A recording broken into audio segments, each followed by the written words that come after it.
En los últimos años hay vídeos circulando por la red con reglas muy polémicas. Algunos de esos vídeos son míos, he de reconocerlo. Otros no, pero en este vídeo voy a explicártelos, voy a reaccionar a ellos y sobre todo te voy a explicar por qué son verdad o mentira, ¿vale? O sea, son ciertos o falsos estos vídeos que encuentras en la red. Quédate hasta el final.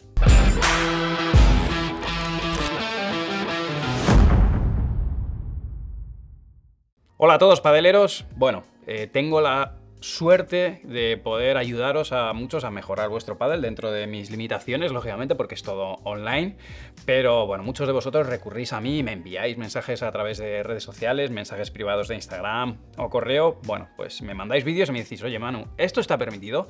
¿Esto es verdad? Bueno, pues en este vídeo voy a explicarte. Por lo menos yo he seleccionado los 5 vídeos más polémicos de todos los que me habéis enviado, que es que hay uno de ellos que me lo enviáis casi a diario, o sea, una cosa de locos.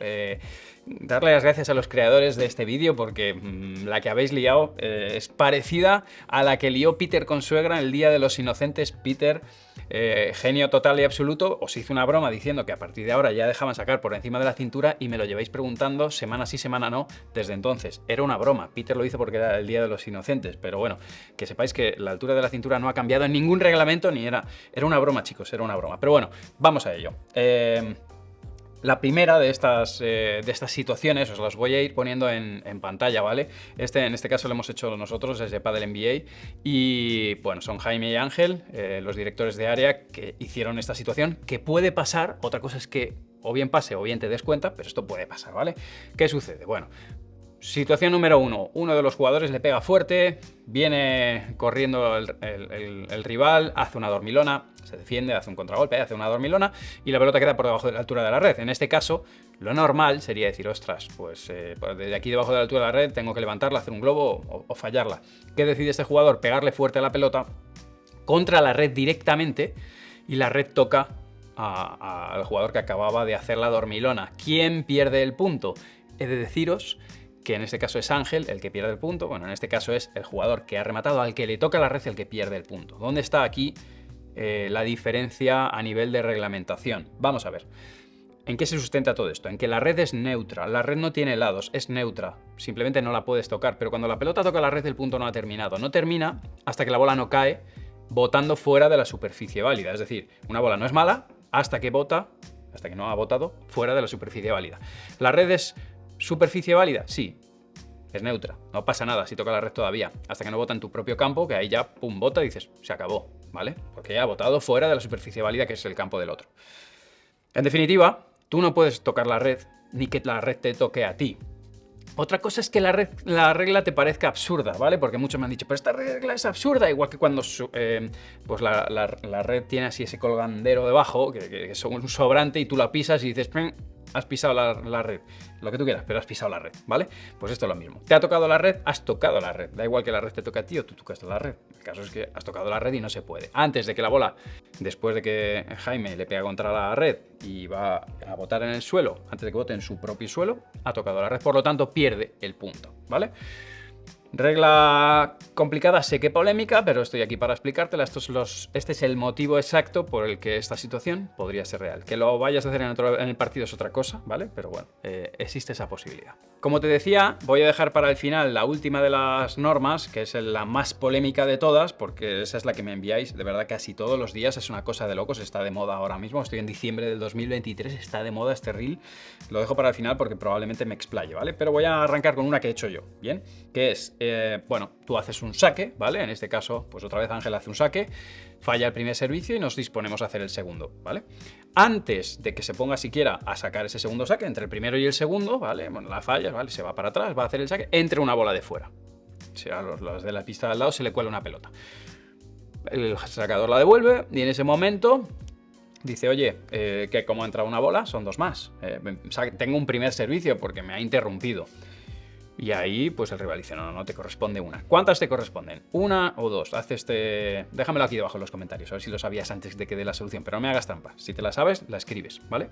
No hagas trampas a esperar a que yo te dé la respuesta. Bueno, el caso es que ¿Cuántos saques te corresponden? Pues te corresponde el segundo. Y aquí ya, bueno, una controversia terrible, ¿vale? Incluso árbitros.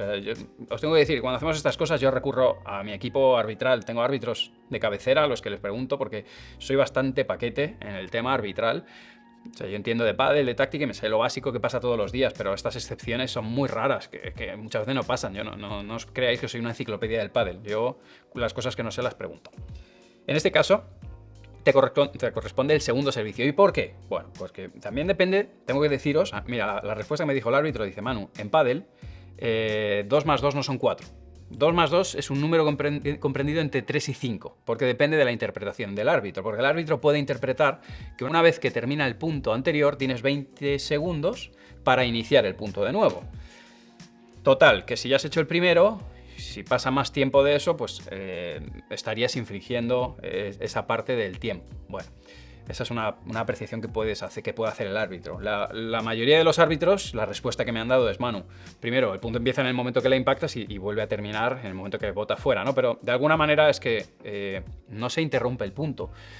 Se interrumpe esa situación en la que vas a empezar el punto. Distinto sería que, oye, con el primer servicio, perdón, con el segundo servicio la hubieras golpeado ya. Como ya va viajando en el aire, no sabes si va a entrar o no va a entrar. Ha entrado la bola de fuera, son 2 más. Pero en este caso es, primero de los saques se ha hecho, independientemente de eso, todavía no has ni empezado a botar la pelota, ni empezado a botar la pelota del segundo, porque ahí, si tú empiezas a hacer el ritual de cada jugador, si comienza el ritual y ahí cae la bola, ahí sí se repite el punto entero, son 2 más. Pero si todavía no ha empezado con el ritual, es en ese momento inconexo entre el primero y el segundo, se considera como que solo tienes un servicio. Difícil, lo sé, pero puede pasarte, así que esta es la respuesta. Vamos con el siguiente, saques de jugadores. Genera bastante interés el tema de los saques de los jugadores. Os dejo por aquí un vídeo de YouTube donde hablaba ya sobre el saque de LeBron, ¿vale? Es un saque dinámico y os explico ahí por qué a veces está en el límite para ser cantado como malo. Y lo mismo sucede con el saque de, sobre todo me pasa con Martín Dineno. ¿Por qué? Pues porque Martín ahora mismo está top, está haciendo muchísimas rondas finales y ganando torneos, y como está más tiempo ahí expuesto, pues ahora empieza a sonar un poco más Martín en este tipo de saque, pero hay otros jugadores que también lo hacen, ¿vale? Pero es verdad que generalmente referenciáis a Martín. Martín, si os fijáis, es un jugador de drive que saca en australiana. Y cuando saca desde el lado de los impares, intenta comer todo el terreno posible para llegar al lado derecho y presionar, ¿vale? ¿Qué ocurre? Que, lógicamente, él cuando saca tiene los pies en el lado de los impares, pero la bola la impacta en muchas ocasiones directamente ya en el lado derecho, cuando tendría que estar sacando desde el lado izquierdo. Y ahí es donde viene la pregunta, Manu, esto es falta porque tienes que sacar desde el otro cuadrado. Y aquí, vale, va la explicación. De la misma manera que antes, déjame aquí debajo si sabes cuál es la respuesta. Pero la realidad no es que el árbitro esté ciego, sino que su interpretación está siendo pues que ese saque es legal. ¿Por qué? Bueno, pues porque hay un epígrafe, lo mismo os digo, que yo ni lo he inventado, ni soy yo el que os está dando esta resolución, este veredicto. Esto es lo que a mí me dicen los árbitros que interpretan así, que son la mayoría.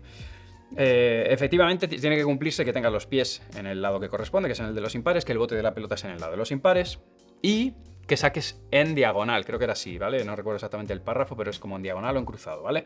Ahora, ¿qué define que un saque vaya en diagonal o vaya en paralelo? Pues vete tú a saber si... O sea, no tenemos los medios para medir si un saque va exactamente paralelo a la línea, porque incluso aunque vaya paralelo, siempre... Incluso existe la posibilidad de que sea diagonal, no en esta... De impares a pares, o sea, vosotros me veis desde ahí, ¿vale? No solo que sea así, sino que esto así también sería diagonal, inversa, ¿no? Pero sería diagonal.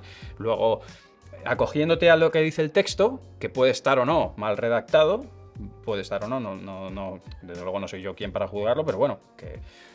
¿Podrías cantarla mala? Sí, pero también puedes tener una interpretación, como os decía antes, que 2 más 2 está entre un lugar entre el 3 y el 5, ¿no? Por ahí anda. Bueno, pues normalmente no lo interpretan así y por tanto ese saque lo están catalogando como válido, el de Martín y el de otros jugadores que también lo hacen, ¿vale? Que lo quieras tú hacer en tus partidos, pues adelante. Como te digo, no soy quien para decirte lo que debes o lo que no debes hacer. Sí que te explico por qué en partidos profesionales este saque no lo catalogan como malo hasta el día de hoy, y la interpretación, ahí la jurisprudencia de los árbitros está siendo esta, ¿vale? Así que nada, esta es la explicación. Vamos con el cuarto de estas situaciones. Este es un reel mío, ¿vale? Lo subí hace unas semanas desde Cádiz. Y, a ver, la situación es la siguiente. Me hacen una dejada o me le pegan con el mango, lo que sea. El caso es que la bola bota y se dirige hacia la puerta. Y yo voy corriendo y, bueno, puede irse hacia la puerta o puede ser una dejada. Simplemente la toco como puedo y como siento que me voy a comer la red, me tiro hacia fuera del campo y acabo fuera. La he tocado dentro, pero yo acabo fuera del campo. Y ahí mi rival me dice, te has salido de la pista y no estaba permitido el juego exterior. ¿Pierdo el punto o no pierdo el punto? Venga, dejádmelo en los comentarios los que os sepáis esta respuesta. Y voy ahora a la que se lió en comentarios. Por cierto, todo esto está en mi Instagram, si queréis ir allí. Se lió en los comentarios porque, bueno, ahí había opiniones muy dispares. Vamos a ello.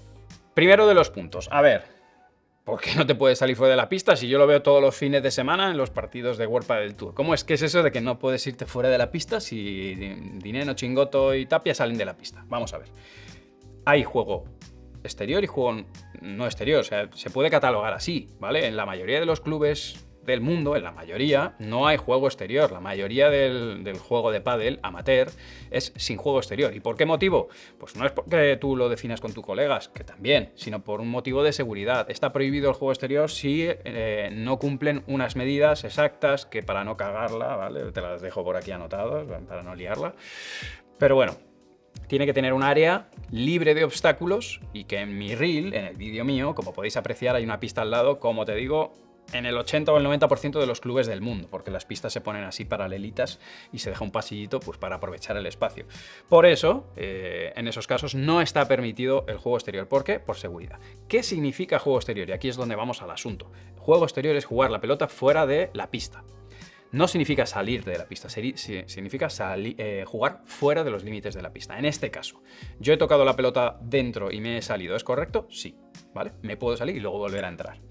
¿Qué es lo que no se podría hacer? Bueno, pues golpearla una vez que supera el límite de la pista. Ahora, había gente que me decía, oye, es que si hubiera una puerta, esa bola se hubiera ido fuera, ¿no? Bueno, pero no la había. Si hubiera una puerta, yo no me podría haber salido fuera porque me hubiera estampado con la puerta, ¿vale? Pero no la había y las pistas no tienen puertas, simplemente no hay juego exterior. ¿Qué ocurre en ese caso? Si mi rival le pega por 3, por ejemplo, en el momento en que la pelota supera la proyección de los 3 metros, en el momento en que la supera y ya está fuera de la vertical, de la proyección de la reja de 3 metros, el punto ha terminado, ¿vale? Pero si no ha salido, el punto continúa. Así que es así de sencillo y de no sencillo. Creo que el mayor jaleo se organizó por el hecho de saber si era fuera de la pista o no era fuera de la pista, ¿vale? Y por qué no se podía salir fuera de la pista. Bueno, ya lo tenéis. Y ahora vamos con el último de ellos, que es el más polémico de todos. Bueno, el reel, yo por lo menos me lo habéis enviado todos de planetapadel.ar y es la situación que estáis viendo en pantalla. Un jugador desde el lado de los pares hace un saque, esto es un poco resumiéndolo todo, hace un saque desde los pares, le pega con top sobre la doble pared, la bola abre y la resta el compañero del que le tocaba restar. Resta el de los impares cuando puede ser, lógicamente es un 0-0 del inicio del segundo set o del primer set, ¿vale? Y ahí es como, ¿what? Esto no está permitido, no le toca restar a él. Vamos a analizarlo. Como os decía antes, déjame aquí debajo en comentarios si ya sabes la respuesta, pero tenemos que ir a la base de todo esto. Vamos a ver, cuando empezamos un partido, efectivamente tú tienes que decidir en qué lado de la pista vas a restar, ¿vale? Cuando hay un árbitro, pues tú le dices, ¿quién restará al drive? Resto yo, ¿vale? Entonces restará a la derecha, tal. Pero realmente, hasta que no has restado una vez, la primera vez, teóricamente tú tienes la potestad de poder elegir quién resta a la derecha y al revés. Es decir, tú te puedes cambiar de lado de resto. El lado donde juegas en la pista lo puedes hacer en cualquier momento. En cualquier momento tú puedes ir a un lado o a otro de la pista. Ahora, lo único que se limita es pares o impares a la hora de colocarte para sacar y elegir el lado de resto. Y se elige al inicio de cada set. Cuando empiezas el partido y luego al inicio de cada set, antes de empezar, pues tú te pones en la derecha o te pones en el revés y tú eliges. Como tal se puede hacer en un partido random, se puede hacer, ¿vale? ¿Por qué? Porque tú todavía no has hecho el primer resto. Es decir, si esto ya sucediera con el 15 iguales, esto no es legal en el 15 iguales, porque ya has hecho previamente un resto de la derecha, pues ya tu compañero no te puede ayudar. Pero en el 0-0, sí, durante únicamente ese resto. Sería el único momento al inicio de cada set en el que podrías hacer esta argucia o esta trampa, ¿vale? Llámalo como quieras, que se tienen que dar muchos condicionantes, ¿vale? Porque fíjate que bueno, pues aquí porque ha sacado con top a la doble que abre y tal, pero de cualquier otra manera no hubiera sucedido. Pero sí, se puede hacer solo durante ese punto. Así que, bueno, esta es la respuesta. Esto es el motivo por el que se puede llegar a hacer. Ahora, como te decía antes, hay que ver la interpretación del árbitro, porque es verdad que nosotros en pádel profesional nos dicen, oye, ¿quién restará a la derecha? Y tú, Fede Chingoto, dices, restaré yo. Bueno, ya lo sabes, ¿no? Casi siempre. Pero ya lo has elegido. No sé en ese caso si pasa, si el árbitro te diría, oye, que me habéis dicho que iba a restar. Bueno, no sé qué pasaría, ¿vale? Pero con el reglamento en la mano y la interpretación, esto es lo que queda. Así que nada, os leo los comentarios, sé que habrá respuestas que no os hayan gustado, porque obviamente no podemos estar de acuerdo. Intento interpretar el reglamento de la mejor manera o deciros cuál es la jurisprudencia en este sentido y cuál es la aplicación del reglamento más común. Pero lo dicho, que os leo, y dejándome más cositas y mandadme por redes sociales, @manumartin83, más cositas de estas. Os sigo dejando, en cualquier caso.